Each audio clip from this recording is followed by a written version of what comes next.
make her make a choice to step back and not demonstrate her knowledge and expertise, I think was a good learning experience. But also to talk about how fun it was for her because she's never experienced this before. That was really cool. You know? Well, and what I didn't include is just that there was a little bit about how, you know, when she was, and she writes a little bit about it in her reflection at length in the larger reflection, but just that she was pulled out into a classroom where it was completely disembedded. There were words that she didn't understand. She was by herself. And she was just asked to repeat words in English that she had no idea what they meant. And that is, I mean, it's supported in the reading that they had to do for the day, which is even a little bit outdated even, but it's a good solid piece about effective strategies for serving ESL students. And they, you know, just that is a really, really unfortunate thing that is part of her history. You know, that if she had had a primary language teacher or somebody who had been able to support her in ways that were more developmentally appropriate for second language acquisition, she'd have been better served.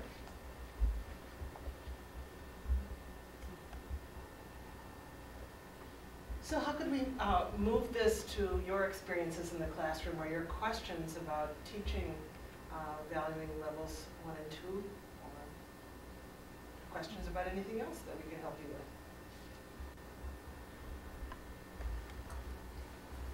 I'll have a question.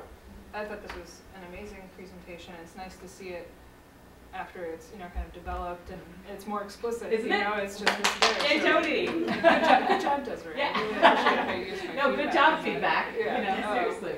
But I'm thinking about, you know, so I'm watching this, thinking about my own classroom experience, and I'm actually thinking about my Humanities 150 class, which is another introductory level class. But it's, the students aren't all coming from the same discipline. So I was thinking about your point about how cool it is that they're able to make a connection with their profession. But let's say we took that away.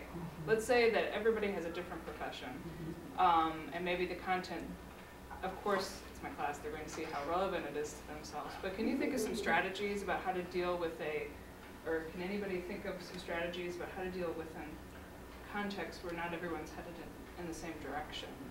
You know, how that might complicate this, or I don't know, I heard Kevin agreeing with me. One idea I had, just inspired by watching Desiree's assignment there, is in the earlier writing classes. I teach a 100 level writing class, and I really emphasize having the students read their work aloud, both as a peer feedback tool so that a peer can hear things so they can hear themselves, give them voice and so forth, and also just to celebrate the things they've written. But I'm thinking how close anything we write is to ourselves and our values. You know, it's kind of like presenting your children for review or something. And that I should work more with that valuing ability and asking them what their feelings are about sharing their writing, about having their writing critiqued or having feedback for their writing, because there's a lot of value content in anything we write down too. I had the exact same question. So I was thinking right away about the teaching. And that was the one thing that they're all involved in teaching. So, but the one thing that I did hear come through very strongly, which we didn't really talk about, was they really clearly understood the relationship between, at a beginning level, between values and culture. And so, again, I think, you know, that might be a connection to help them to understand something about, to understand something about the way that culture affects their own values and their own choices, but also how learning about another culture may help them to understand. They understood some things differently after this, both about themselves and about others and the experiences of others. So maybe there's a way in which that, because we have such cultural diversity at the college and any classroom that we have here, that's certainly a touchstone that I think would work that would cut across disciplines. Yeah.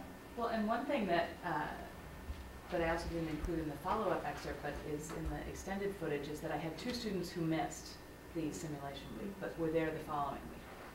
And so I said, well, what did you hear in people's responses or see in their reflections that makes you think about what we went through that you weren't here for? You know, not in a making them defensive kind of way, but one of them said, oh, I wish I was here for this. And I said, but somebody else made the point that you can go put yourself in a situation where you will be made uncomfortable by your lack of language proficiency almost anywhere. You know, and somebody said, when I go to the deli, they are speaking in Russian and I don't understand them. And so, you know, I even had them set a couple of goals for, by the time I see you, you know, in 2 weeks, what are you going to do in those 2 weeks to try and push yourself a little bit with this? You know, go and learn how to say thank you in Russian. Well, and it wouldn't even have to be a language. I Right. mean, look at hanging out with Jack for an hour would be Yeah. an experience for anybody. Yes. You know, Yes. how do I communicate with this little child who changes the subject and, Right. you know, constantly and so. Right, and you're making me think also, Tracy, that it would be cool, you know, you heard me make that connection for when Nancy Jelen comes and presents about inclusion to this class. They come later on and take 396, which is an exceptional ed course. But I think it might be interesting for me to plan this explicitly so it's, you know, sort of simulation follow-up inclusion week so that I can kind of make that Well, you broader. can just have Jack come to class. I'm sure he would love it. That would be awesome. I would love to have him out. I would really, what's he doing on Monday? Going to school, but I'm sure we could do something about that. Oh, Monday night. Monday 4 to 7. Oh, yeah, we can do that. Oh, no, okay, we're totally gonna. That would be really cool. I actually, for those of you who teach valuing at levels 1 and 2, are these reflections personal, individual, and shared?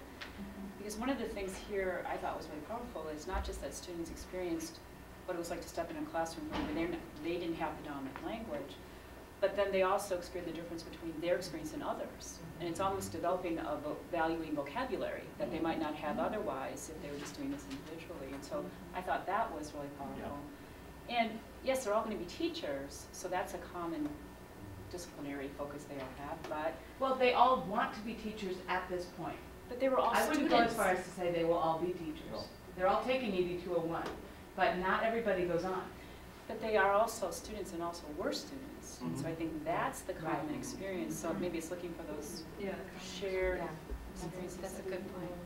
And they are all learners, but I think because they all think they want to be teachers, they're even more conscious of themselves as learners. They're constantly flipping that teacher-learner, teacher-learner. Whereas your students that you might have who are across disciplines, they can talk about themselves as learners, but they may not care quite as much at the beginning levels as these students do, because they see themselves connecting to a profession which they need to care about.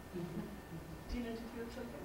Yes, what amazed me, I'm watching it from a different perspective because it's not my native, English is not my native language, and I've been to situations like this, and not necessarily in school, when you have to work with people that speak different language, and nobody is responsible for teaching you English.